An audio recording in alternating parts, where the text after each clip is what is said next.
Student, हमें carbon composition register already पता है। कार्बन कंपोजिशन रजिस्टर की स्पेशलिटी होती है कि उसके ऊपर कलर कोड होते हैं। 3 कलर कोड होते हैं, 4 कलर कोड होते हैं, 5 भी होते हैं, 6 भी होते हैं। तो using that colour code we can find the value of the register. वो हम प्रॉब्लम ऑलरेडी देख चुके हैं। ऐसे ही अगर रजिस्टर की वैल्यू दी हुई है तो उसके ऊपर से उसके कलर कोड फाइंड करना है। That means you have to find the colour code of the carbon register by using the colour code method. तो मुझे अगर कलर कोड दिया हुआ है, मुझे अगर वैल्यू दी हुई है तो उसके कलर कोड लिखना है। तो सबसे पहले तो मुझे चार्ट पता होना चाहिए। हमें पता है कि चार्ट अगर याद रखना है तो मैंने कहा था कि BB Roy, it's a name of the person, BB Roy goes to bring very good wife.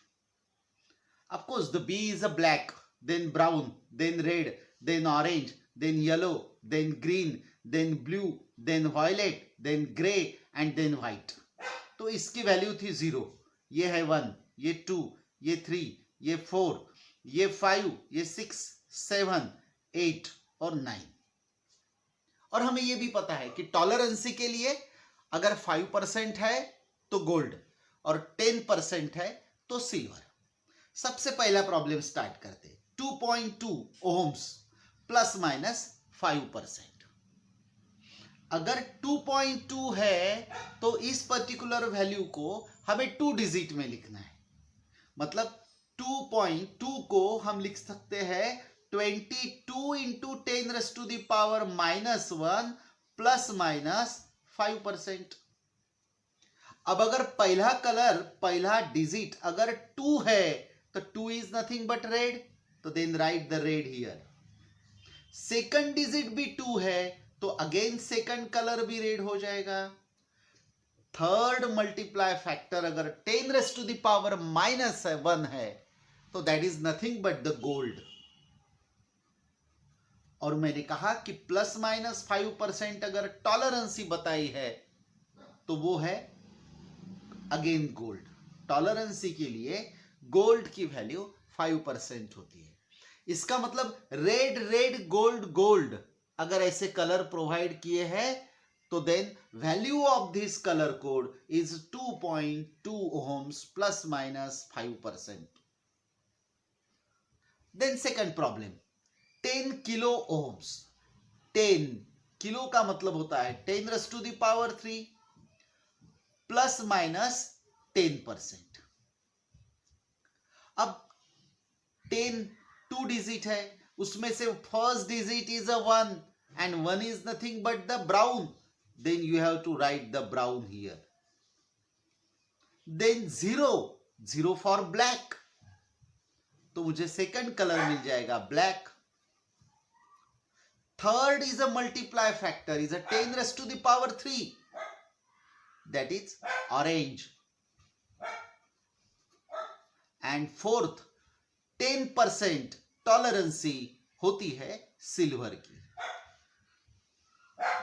इसका मतलब अगर ब्राउन ब्लैक ऑरेंज सिल्वर अगर ये कलर कोड होगा तो उसकी वैल्यू हो जाएगी 10 किलो ओम्स।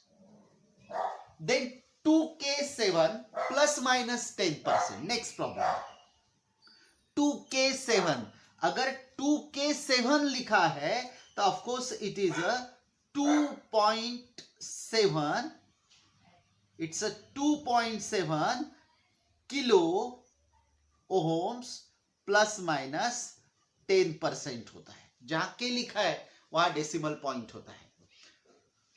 तो 2.7 किलो ओम्स का मतलब होता है 2.7 into 10⁻³ plus minus 10%।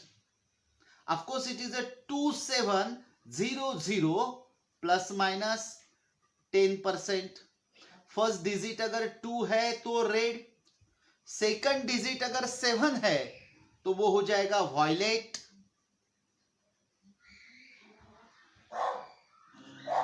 Third digit is a double zero, that means 10 raise to the power 2, और 10 रेज़ टू द पावर 2 का मतलब होता है red, and last digit is 10%, that is again silver.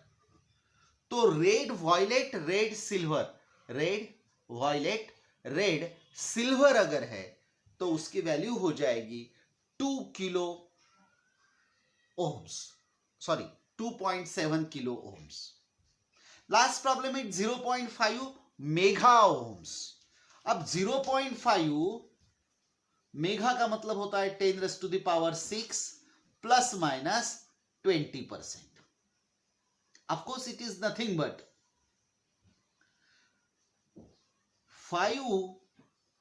0.5 into 10 raise to the power 6 का मतलब हो जाएगा 5 into 10 raise to the power 5, या फिर we say that 500 multiplied by 10 raise to the power 3 plus minus 20%, और we say that 50 into 10 raise to the power 4, ऐसा करते plus minus 20%. तो 5 का मतलब होता है ग्रीन, देन 0 का मतलब होता है black, green, black, then 10 raise to the power 4 का मतलब होता है येलो, और 20% का मतलब होता है व्हाइट या फिर नो कलर. अगर कलर नहीं है और 3 कलर्स है तो भी फोर्थ कलर हम कंसीडर करते नो कलर, और उसकी टॉलरेंसी होती है 20%. इस प्रकार किसी भी रजिस्टर की वैल्यू के लिए हम पर्टिकुलर उस रजिस्टर के कलर कोड फाइंड आउट कर सकते हैं.